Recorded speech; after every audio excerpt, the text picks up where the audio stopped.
What's up, Bennett? What's up? How's the day so far? Sweaty. Oh, yeah. I cannot agree more. Alright, we'll get to the crag. Are you what are we doing? Making a vlog? Yes, Hey, that's my mom. Alright, where are we going today? let's cook in the county. Okay, yes, I agree. We're gonna get on some 12C that I don't recall the name of. Yeah, but Midnight Surf, that's where we're going. See? Claro que sí. What is that? Means like, yeah, of course. Like, yeah. Portuguese? Yeah. Cool. Alright, let's go to it. Well, we're at the Red River Gorge in Kentucky, Daniel Boone National Forest, and we're here to rock climb. And, you know, people outside of the Southeast, the word's kind of out. People come from all over the world to climb here now, but it hasn't always been that way. You typically wouldn't equate Kentucky with rock climbing. They used to not be synonymous, but, you know, that's very much true nowadays. And I think people were climbing here probably back in the 70s and the 80s even, climbing a lot of cracks. And this place yields a lot of cracks because the Corbin sandstone's a lot softer than, say, the Nuttall sandstone at the New. But, you know, probably late 80s, early 90s is when people really started to see the promise of how featured that the face climbs here are. And old North Carolina boy, Porter Gerard, came here. He's from the same town I'm from in North Carolina, and really saw the potential and lived here for, I don't know, a decade probably, putting up routes and really put this place on the map.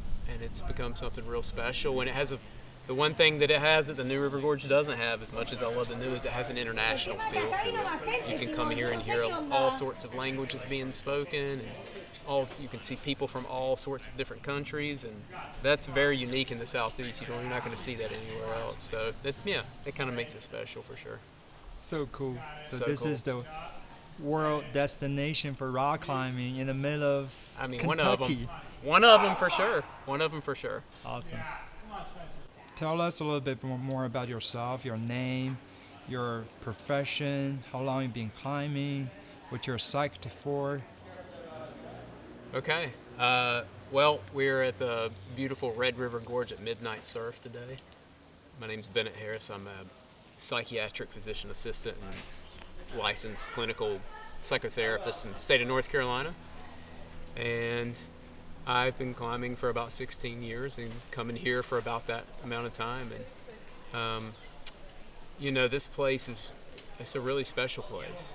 And originally was going more to the New River Gorge in Fayetteville, West Virginia, and started coming here a little bit more in 2010 and 2011 because I like the nature of the fight of climbing here. So oftentimes when you're climbing here, you know you can do the moves, but can you link the bolts? And so that type of challenge and that type of pain, funny enough, really spoke to me.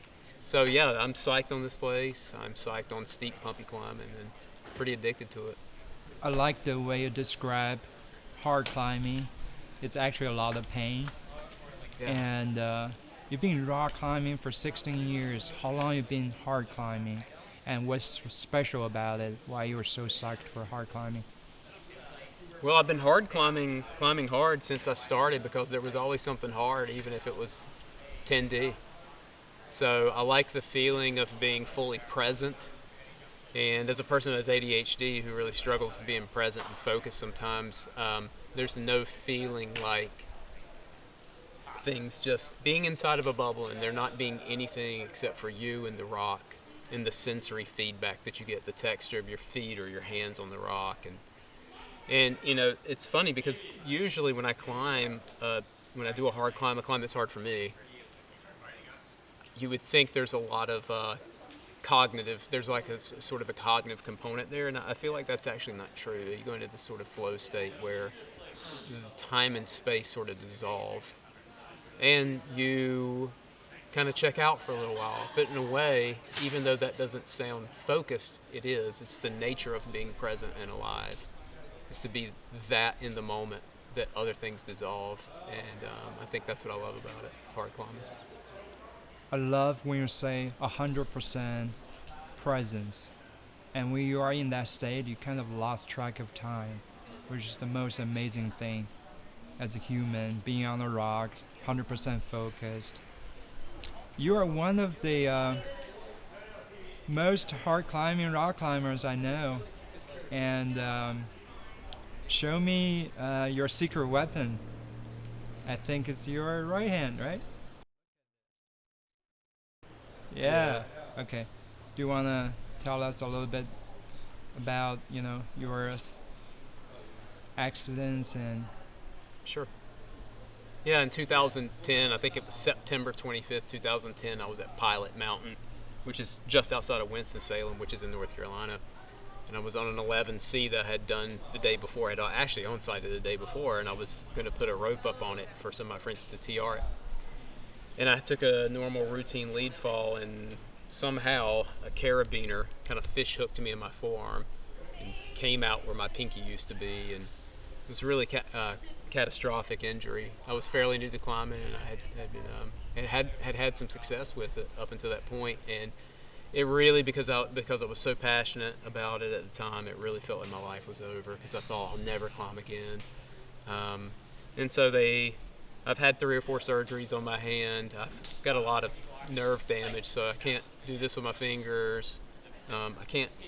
Interestingly enough, I can't pinch with my right hand. I don't have any muscle, any what we call intrinsic muscle in my right hand at all. And my ring finger is just, it doesn't really work either. I can kind of get some friction on a big sloper with it, but in terms of just pulling on holds, these 2 fingers are about all I have. So, what is the hardest sport route you ever climbed after injury? After injury, I've done a couple 13Bs, but I would say there is a 13A that I've done that's probably harder than the 13Bs. At Endless Wall, there's a route called Quinsana Plus. It's got a reputation for being really hard for the grade, and that's probably my proudest red point for sure. That was a tough route. Cool. Wow. Basically, no excuses. No excuses, man. So if you fall off, you fall off. If you fall because your hands are too sweaty, it is what it is. If you fall because you're 5 feet tall, it is what it is. If you fall because you're missing fingers or whatever, or an arm, it is what it is, because at the end of the day, the rock doesn't care how you feel. Love that. Love that. But you people are resilient. You figure out ways around it, and you make it work. Sounds like you need to talk to Tommy Caldwell. So that sounds like it was set up for what I'm getting ready to say, but Haikun, you did not know this. I've never told you this, but I was laying in a hospital bed after this happened. I was in the hospital for about a week and a half maybe.